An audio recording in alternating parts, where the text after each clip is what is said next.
ഇന്നത്തെ എപ്പിസോഡിൽ അനുമോള് തകർത്തു കേട്ടോ.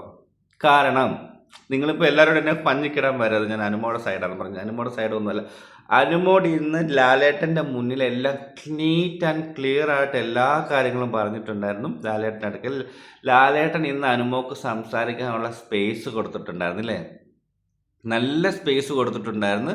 അനുമോൾ അടിപൊളി എന്ന് വെച്ച് അടിപൊളിയായിട്ട് സംസാരിച്ചിട്ടുണ്ട്. എല്ലാ കാര്യങ്ങളും ദേഷ്യപ്പെട്ട് അനുമോളുടെ തലയിൽ പാത്രം വെസൽ കഴുകാത്തതിൻ്റെ കാര്യം ഇപ്പോഴും അവിടെ വെസൽ ഇരിപ്പുണ്ട്. അത് അനുമോളുടെ തലയിൽ ഇടാൻ ശ്രമിച്ചു. പക്ഷേ അനുമോൾ അത് ബുദ്ധിപരമായിട്ട് പ്രയോഗിച്ചിട്ട് ട്വിസ്റ്റ് ചെയ്തിട്ട് അക്ബറിൻ്റെ ആരിൻ്റെയും നെവിൻ്റെ തലയിലാക്കി. അത് കാരണം അവിടെ പോയിട്ട് ചോറ് വേസ്റ്റാക്കി ചോറ് എടുത്തോണ്ട് വന്ന് ലാലേട്ടൻ്റെ മുന്നിൽ കാണിച്ച്. വേറെ ആരെങ്കിലും കാണിക്കുമോ അങ്ങനെ? അത് ആ ചോറ് അവിടെ നിന്ന് എടുത്തോണ്ട് വന്ന് ലാലേട്ടൻ്റെ മുന്നിൽ കാണിച്ചു തന്നത് വേസ്റ്റാണ്. ലാലേട്ടന് ഒന്നും പറയാൻ വയ്യാത്ത അവസ്ഥയായിപ്പോയി അല്ലേ?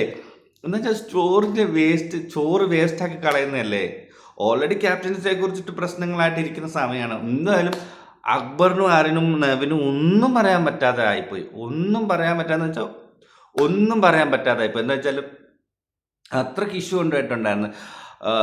അത് അനുമോടെ തലയിൽ വരാനുള്ള സംഭവമായിരുന്നു. അത് പാത്രത്തിൽ വെള്ളം ഒഴിച്ചിട്ടുണ്ടെന്ന് വെസലെതിരായിട്ട് കഴിയിട്ടുള്ളതെന്ന് പറഞ്ഞു. പക്ഷെ അനുമോൾ അവിടെ ചെന്നിട്ട് അത് ട്വിസ്റ്റ് ചെയ്തിട്ട് വേസ്റ്റായിരുന്ന ചോറ് കൊണ്ട് കാണിച്ചു. എന്നിട്ട് ഫ്രിഡ്ജിൽ ഫുള്ളും ഫുഡുകളാണെന്ന് പറഞ്ഞു. അതുപോലെ തന്നെ പാത്രങ്ങൾ കഴുകാനുള്ള കറി ഉപയോഗിച്ച പാത്രങ്ങൾ വെള്ളം ഒഴിച്ചിടില്ലെന്ന് കാണിച്ചു. അതെല്ലാം ലാലേട്ടൻ അവിടെ നിന്ന് കാണാം. ലാലേട്ടൻ പറയുന്നുണ്ട് എനിക്കിതെല്ലാം കാണാൻ പറ്റുന്നുണ്ടെന്ന്.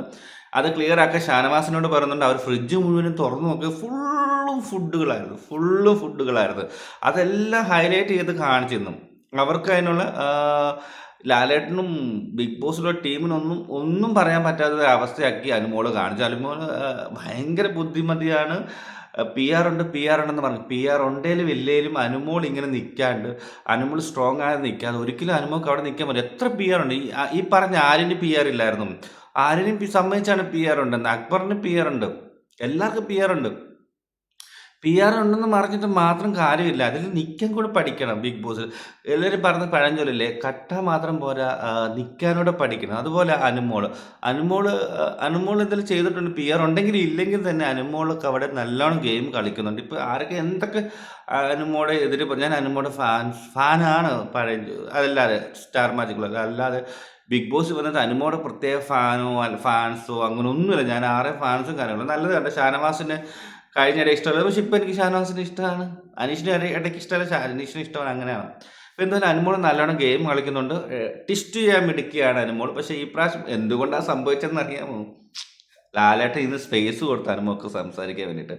അതുകൊണ്ട് മാത്രമാണ് അനുമോൾ സംസാരിച്ചില്ലെങ്കിൽ ഒരിക്കലും എല്ലാ പ്രാവശ്യവും അനുമോൾക്ക് സ്പേസ് കൊടുക്കാറില്ല. ലാലേട്ടൻ എന്തേലും പറഞ്ഞ് ഒപ്പിക്കുമായിരുന്നു. പക്ഷേ ഇപ്രാവശ്യം നമ്മുടെ പ്രേക്ഷകരുടെ കംപ്ലൈൻറ്റ് ലാലേട്ടൻ എല്ലാവരും അറിഞ്ഞിട്ടുണ്ട്. എനിക്ക് അതുകൊണ്ടായിരിക്കും ചിലപ്പോൾ ലാലേട്ടൻ സ്പേസ് കൊടുത്തതെന്ന് തോന്നും. എന്തോരം അക്ബറിനെ ശരിക്കും കിട്ടിയിട്ടുണ്ട്, ആര്യനും നെവിനും. പക്ഷേ നെവിൻ പോകേണ്ടതായിരുന്നു. കുഴപ്പമില്ല, സമയമുണ്ടല്ലോ, പോകും. അപ്പോൾ ഇത്രയേ ഉള്ളായിരുന്നു. എങ്ങനെ ഉണ്ടായിരുന്നു അനുമോടെ പെർഫോമൻസ് ഇന്ന്? നിങ്ങൾക്ക് ഇഷ്ടപ്പെട്ടോ? ഓക്കെ, എൻ്റെ ചാനൽ സബ്സ്ക്രൈബ് ചെയ്യുക, ലൈക്ക് ചെയ്യുക, ഷെയർ ചെയ്യുക. Okay, bye bye.